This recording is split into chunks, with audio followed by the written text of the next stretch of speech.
Okay, video. Ay, Go. video yan? Oo. Pwede mo pa shoutout. So, Shout out sa... kanta ko yung YouTube channel. Okay. Okay lang. Oo. Shout out Katakwento YouTube channel. Ay, siya, number 1.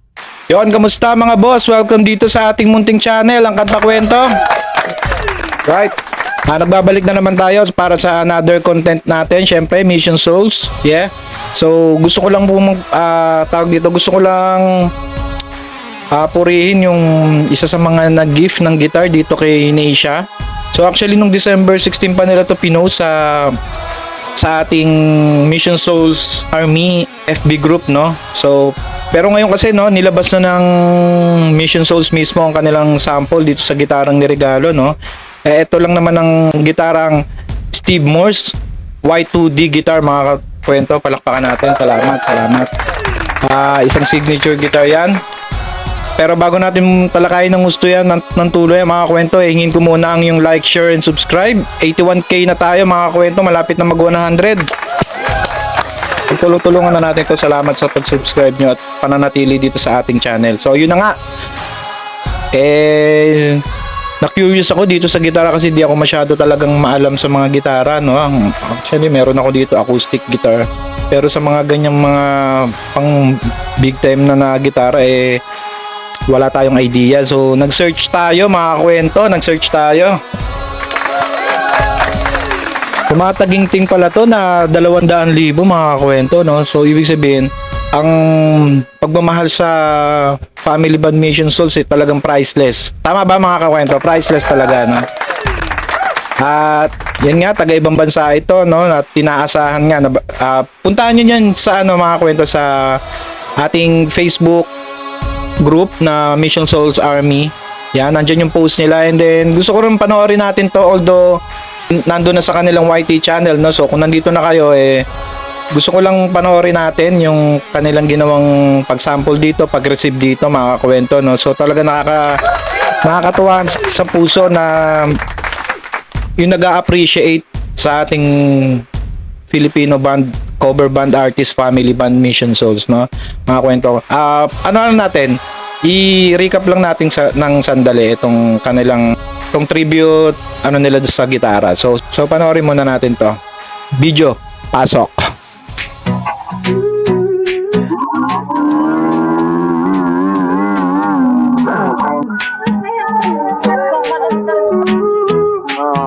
Yeah, sa guitar. Sa harap ng Guitar excited. Nagkakwento Play stop. lahat ay nakabitin mga Plastics with no mission souls. Darat mapalamig, Elias Tompeto. At France rhythm din mga musikyung tunay sa puso ay may tingin. Huwag palampasin, mga kwento i-share. Sa bawat note at himing natin silang dalhin, yeah. Kanta kwento, sabay-sabay tayong makinig. Mga awit ang puso, tanghin ang kanilang himig. Mga tanang-tarong Pilipino, sikat at ikilala sa kanta kwento. Sama-sama tayong sumayaw.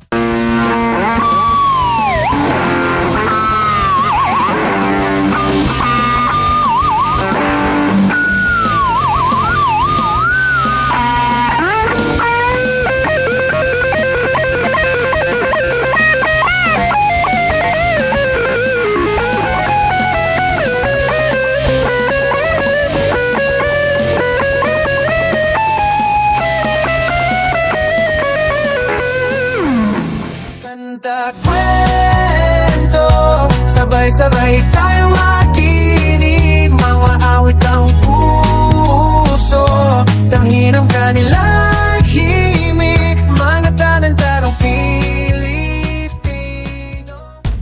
So yun na nga, mga kwento, talaga namang napakahusay at talagang ganda ng tunog, no? Talagang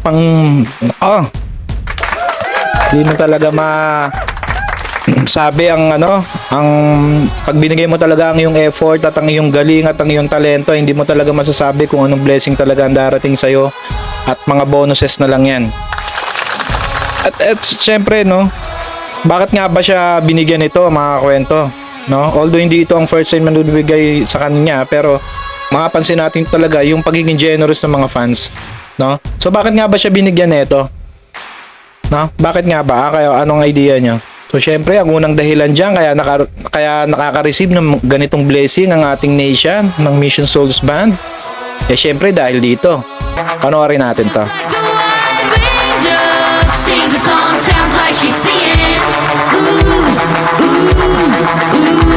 Just like a wide window. Sings a song, sounds like she's singing. Ooh, baby, ooh, zed, ooh.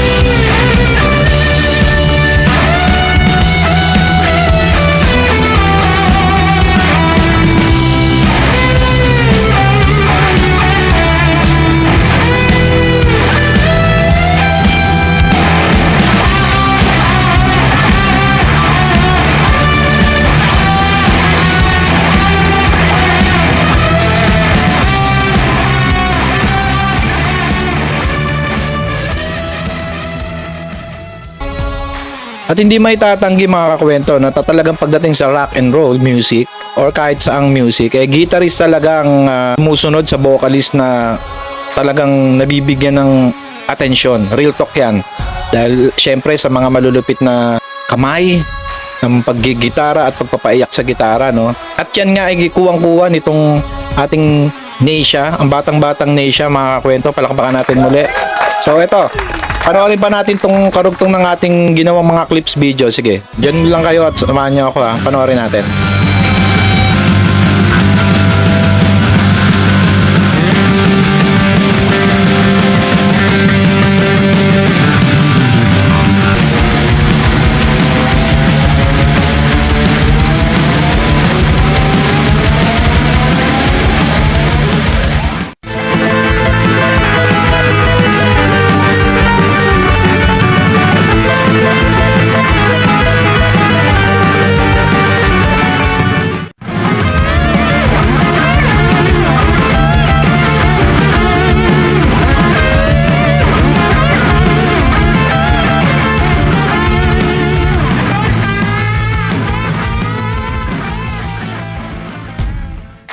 Grabe nga, talagang napaka-generous ng nagbigay nito sa kanila, no?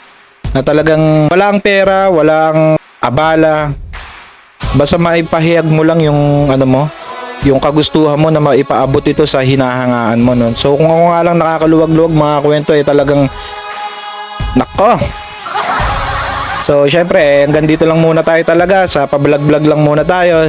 Pero malay natin mga kwento, no? Hindi pa naman nagtatapos ang lahat, patuloy lang ang buhay. Sa ngayon, eto, nagpapasalamat lang tayo sa mga ganyang blessings na dumadating sa ating mga idol. Hindi man tayo yung nagbigay nun, eh syempre masaya tayo para sa kanila. Tama? Palakpakan natin yan. So sa iba naman na bitter or ano na hindi masaya ungkol dito, eh mag-isip-isip kayo. Kasi baka may problema na dyan sa pag-iisip mo. So anyway, hindi naman mawawala yan, no? Sabi nga nila, pagka mabunga, binabato ang puno. Tama ba mga kwento? Tama? Yan. So yan, easy lang tayo sa comment section. Baka alam na naman natin na ang ating channel ay nababansagang pinag-aaway-aaway ang mga fans, ano? So hindi naman natin yun intention. Ewan ko ba kung bakit tayo napunta doon. Ang tayo ay nagpo-promote lang ng isang hinahangaang banda. So ewan ko. So kayo na bahala dyan. Be matured tayo dyan sa comment section mga kakwento. And then i-comment nyo na rin. Isabay nyo na rin na i-comment na kung taga saan kayo para malaman natin kung hanggang saan umaabot ng kwento na ito. At i-comment nyo rin kung meron kayong gustong gawin natin dito sa channel. Talakayin natin issue, review, documentaries, lahat. No? Basta comment nyo lang dyan. Binabasa ko lahat yan. At invite ko na rin kayo mag-join sa Mission Souls Army. Yan, Mission Souls Army FB group para mas maging updated kayo, no? So, yung ibang family band natin at Sweet Notes, may mga group din yan. Yan, mag-join din kayo dyan para mas updated din kayo sa kanila. Pero dito kasi sa Mission Souls Army, no guys, no, isa tayo sa mga admin dyan. At saludo ko dyan sa mga member natin dyan, napakadisiplinado, lahat walang toxic at lahat ay good vibes lang. Palakpakan natin yung mga members dyan. Kaya mag-join ka na dyan mga kakwento, alright? And then, ano pa ba?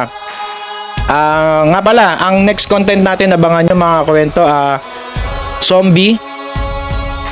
Zombie na kinanta ni Stacy kasama ang kanyang banda na Milo and the Sparrow. Siguro bukas yan or next bukas, no? I-react natin. Ito, panigurado ako magugustuhin ko to dahil matured, sobrang matured Stacy na to. Talaga. Hindi ko pa siya tinapos, inumpisahan ko lang. Sabi ko, sabay-sabay natin panoorin or sabay-sabay natin reactan. So mga kwento, yun lang ha. Maraming salamat sa pagsama sa akin dito sa kwento natin ngayon. Yun lang, sobrang hanga lang ako dito sa K-Nesia.